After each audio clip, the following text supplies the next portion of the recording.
Assalamualaikum warahmatullahi wabarakatuh.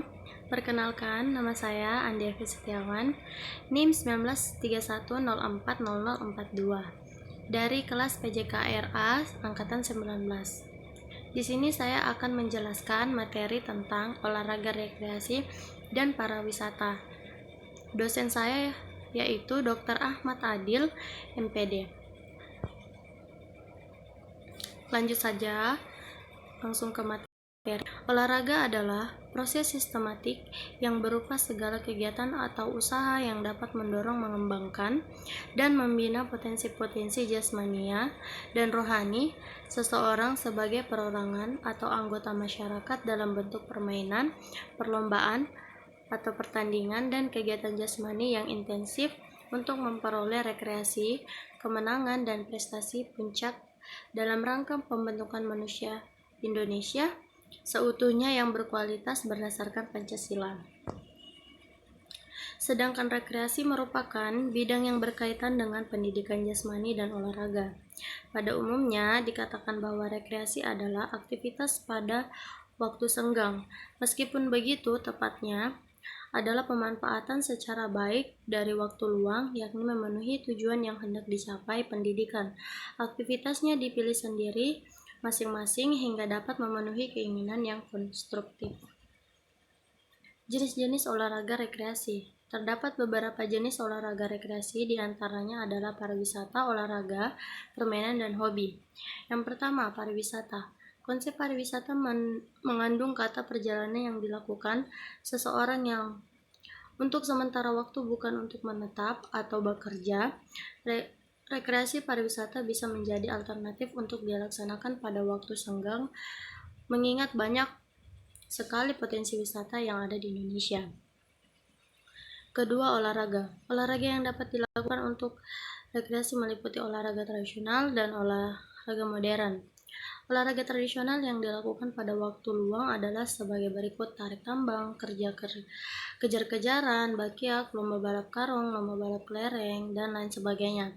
Sedangkan olahraga modern yang bisa dilakukan untuk mengisi waktu luang diantaranya futsal, basket, voli, bulu tangkis, tenis meja, dan lain sebagainya. Yang ketiga, permainan. Permainan merupakan salah satu kegiatan rekreasi yang dilakukan untuk tujuan bersenang-senang. Sasaran dan peraturan dalam permainan yang dilakukan untuk rekreasi dapat dimodifikasi. Contohnya, melakukan permainan futsal yang dimodifikasi menggunakan sarung dan gawang dari kardus, permainan petak umpet, bagian tarik tambang, dan lain-lain. Hobi adalah melakukan kegiatan yang disukai dengan tujuan untuk menyenangkan diri sendiri. Banyak orang melakukan hobi mereka ketika mempunyai waktu luang. Beberapa orang mempunyai hobi pergi ke daerah yang mempunyai pemandangan hijau, banyak pohon yang rindang, suasana yang nyaman seperti sawah, ladang, perbukitan, atau kebun. Namun sebagian juga mempunyai hobi untuk sekadar duduk di pantai untuk menghabiskan waktu luang mereka. Sebagai orang-orang juga mempunyai hobi untuk mengoleksi barang-barang yang disukai dan memperbaiki atau merapikan barang koleksinya ketika mempunyai waktu luang. Pengisi waktu luang. Olahraga rekreasi adalah jenis kegiatan olahraga yang dilakukan pada waktu senggang atau waktu luang. Menurut Kusnandi, pengertian olahraga rekreasi adalah olahraga yang dilakukan untuk tujuan rekreasi. Menurut Haryono, olahraga rekreasi adalah kegiatan fisik yang dilakukan pada waktu senggang berdasarkan keinginan atau kehendak yang timbul karena memberikan kepuasan atau kesenangan. Menurut Nurlan Kusmeidi, olahraga rekreasi adalah kegiatan olahraga yang ditunjukkan untuk rekreasi atau wisata.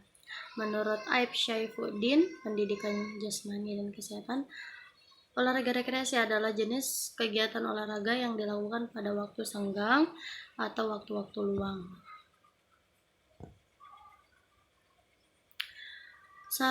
Sana untuk melepaskan rasa lelah akibat rutinitas. Manusia dalam hidupnya banyak menghabiskan waktu untuk bekerja di Indonesia. Maka banyaknya bensin yang dilakukan dalam kehidupan sehari-hari menyebabkan manusia sering mengalami kelelahan, stres, dan tertekan. Rekreasi mempunyai tujuan untuk melepaskan semua rasa melelahkan karena rekreasi menawarkan kesenangan. Memperoleh kesenangan melalui olahraga. Bagaimana cara memperoleh kesenangan melalui olahraga? Dengan cara olahraga rekreasi, karena semua bentuk olahraga rekreasi sangat menyenangkan. Sosialisasi. Menurut manusia adalah makhluk sosial, dengan kata lain manusia tidak bisa hidup sendiri tanpa bantuan orang lain. Rekreasi mempunyai tujuan sosialisasi dengan sesamanya sebagai sarana untuk dapat berkumpul dengan keluarga, teman kerja, teman sekolah untuk melakukan kegiatan yang menyenangkan, bermanfaat untuk jasmani dan rohani. Apa yang dimaksud dengan pariwisata? Pariwisata berasal dari dua suku kata, yaitu pari yang berarti banyak kali atau putar-putar, wisata yang berarti perjalanan, sehingga pariwisata dalam perjalanan yang dilakukan berkali-kali atau berputar-putar dari suatu tempat ke tempat lain. Mention and Wall mengatakan bahwa pariwisata mencakup 3 elemen utama, yaitu dynamic element, aesthetic element, dan consequential element. Berdasarkan pendapat di atas, maka dapat disimpulkan bahwa pariwisata dalam perjalanan keluar daerah yang dilakukan oleh seseorang untuk beragam kegiatan dengan tujuan rekreasi. Pariwisata mempunyai dua sifat, yaitu umum dan teknis. Bersifat umum, pariwisata diartikan keseluruhan kegiatan pemerintah, dunia usaha, dan masyarakat untuk mengatur, mengurus, dan melayani kebutuhan wisatawan. Bersifat teknis berarti rangkaian kegiatan yang dilakukan manusia secara perorangan maupun kelompok di dalam wilayah negara sendiri atau negara lain. Pariwisata adalah aktivitas dari visitor, orang yang melakukan perjalanan ke dan tinggal di tempat di luar tempat tinggalnya atau residence sehari-hari untuk periode tidak lebih dari 12 bulan. Untuk beragam kegiatan leisure, bisnis, agama, dan alasan pribadi lainnya, tetap tidak mendapat upah atau gaji dari perjalanan tersebut. Sumber daya peristiwa pariwisata.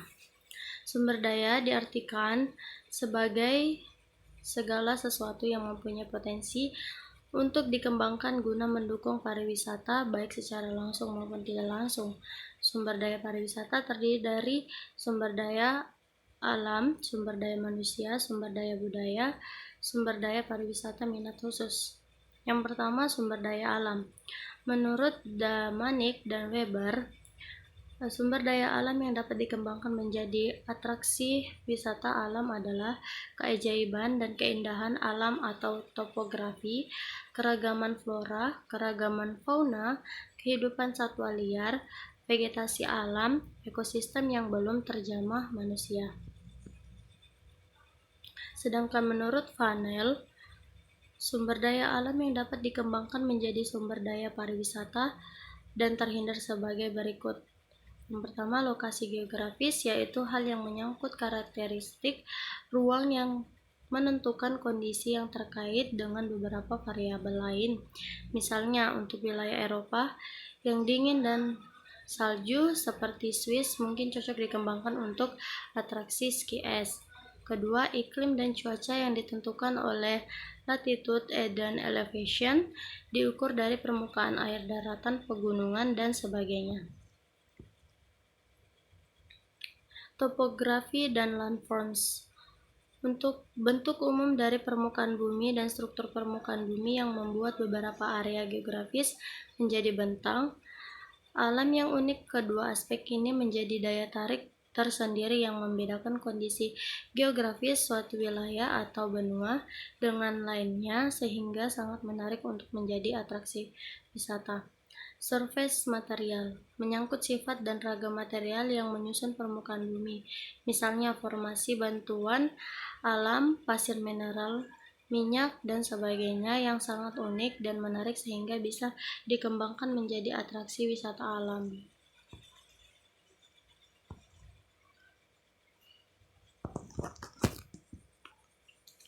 Air Air memegang peran sangat penting dalam menentukan tipe dan level di rekreasi outdoor. Misalnya bisa dikembangkan jenis wisata pantai atau bahari, danau sungai, dan sebagainya. Vegetasi merujuk pada keseluruhan kehidupan tumbuhan yang menutupi semua area tertentu. Kegiatan wisata sangat tergantung pada kehidupan dan informasi tumbuhan seperti misalnya ekowisata pada kawasan konservasi alam atau hutan lindung. Fauna, beragam binatang berperan penting cukup signifikan terhadap aktivitas wisata baik dipandang dari sisi konsumsi, misalnya wisata berburu dan memancing, maupun non-konsumsi, misalnya birdwatching.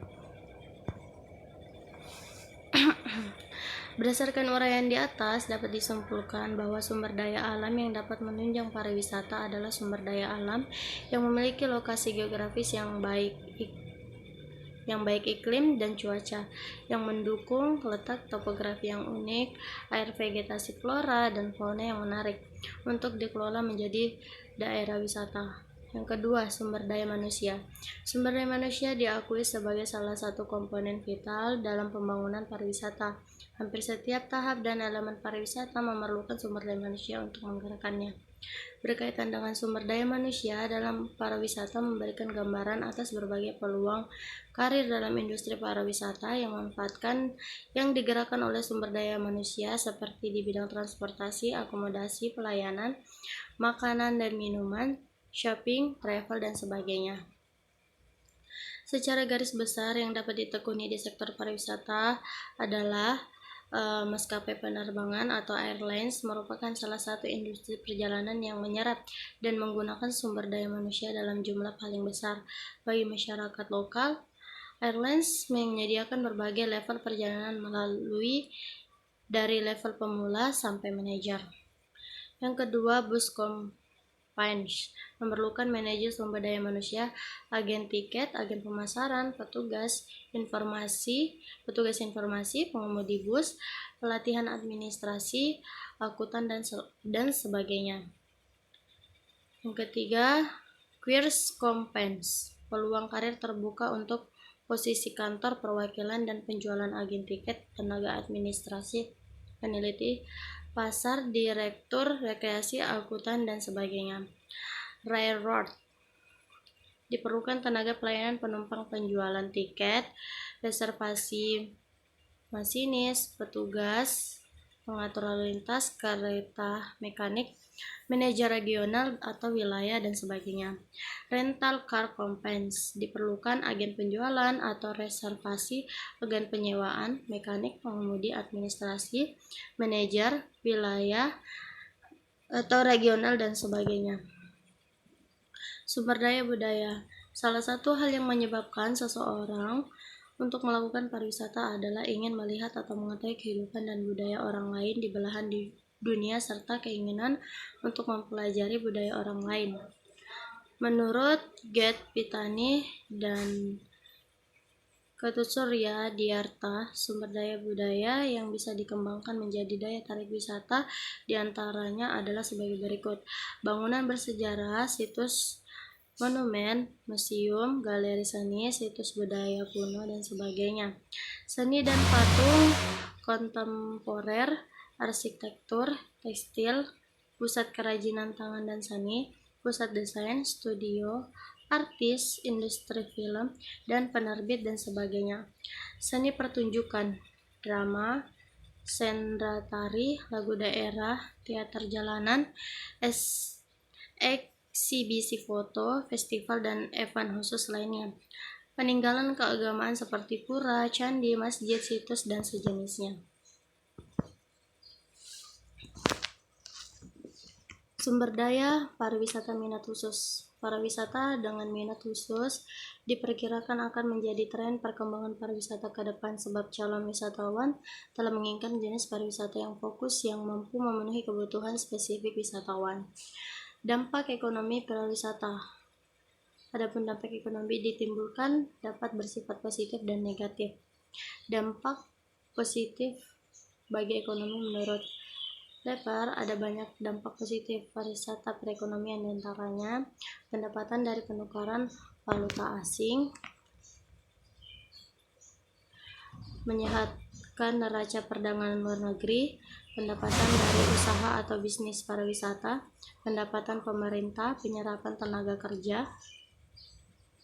Adapun dampak negatifnya yaitu ketergantungan terlalu besar pada pariwisata, meningkatkan angka inflasi dan meroketnya harga tanah, meningkatnya kecenderungan untuk mengimpor bahan-bahan yang diperlukan dalam pariwisata sehingga produk lokal tidak terserap. Ada juga dampak sosial budaya pariwisata. Yang pertama, dampak terhadap struktur populasi, meningkatnya aktivitas pariwisata di suatu daerah. Tujuannya wisata memerlukan tenaga kerja untuk menjalankan usaha pariwisata dan memberikan pelayanan yang diperlukan wisatawan. Transformasi struktur mata pencarian. Peluang kerja sektor pariwisata harus diakui memiliki beberapa kelebihan jika dibandingkan dengan sektor lainnya. Hal ini akan segera menarik minat orang dari bidang pekerjaan lain untuk beralih bekerja di bidang pariwisata. Apa hubungan antara olahraga rekreasi dan pariwisata? Olahraga rekreasi berhubungan dengan pariwisata. Hal ini dapat kita lihat pada penjelasan sebelumnya bahwa olahraga rekreasi dapat dijadikan sebagai wahana untuk pariwisata yang dapat menarik minat wisatawan. Banyak permainan olahraga rekreasi yang dapat dikemas dengan cara yang menarik seperti futsal, basket, voli, bulu tangkis, tenis meja, dan lain-lain. Apa peranan olahraga rekreasi dan pariwisata di kehidupan? Olahraga rekreasi dan pariwisata berperan penting dalam kehidupan. Olahraga rekreasi, pemanfaatan waktu luang.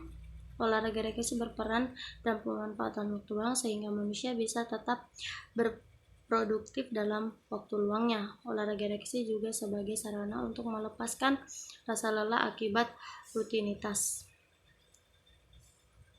Melakukan olahraga rekreasi juga dapat memperoleh kesenangan melalui olahraga. Selain itu, olahraga rekreasi berperan penting dalam sosialisasi masyarakat karena dalam melakukannya manusia berinteraksi satu sama lain. Bidang pariwisata dalam kehidupan ini juga memegang peranan penting, diantaranya dalam berdampak pada ekonomi karena peristiwa dapat meningkatkan pendapatan dari penukaran valuta asing, meningkatkan pendapatan pemerintah, menyehatkan neraca perdagangan luar negeri, dan banyak menyerap tenaga kerja. Terima kasih, itu saja yang bisa saya jelaskan. Mungkin dalam presentasi saya masih banyak kekurangan dalam materi saya, PPT saya juga masih banyak kekurangan. Untuk teman-teman yang jika ingin mengoreksi presentasi saya atau materi saya bisa. Saya di sini cuman ingin menyampaikan pendapat saya, menyampaikan apa yang saya ketahui tentang materi saya. Dan jika ada teman-teman yang ingin memberikan solusi kepada saya sangat berterima kasih jika memang ada solusi itu, karena dengan solusi-solusi yang diberikan kepada teman-teman, saya bisa belajar dari solusi tersebut. Mungkin itu saja yang bisa saya sampaikan. Mohon dimaafkan jika saya dalam menjelaskan materinya kurang bagus, materi saya juga kurang lengkap. Saya mohon maaf karena manusia tidak luput dari kesalahan. Di sini juga saya belajar dan kita akan belajar dari pengalaman. Itu saja yang bisa saya sampaikan. Sekian dan terima kasih. Wassalamualaikum warahmatullahi wabarakatuh.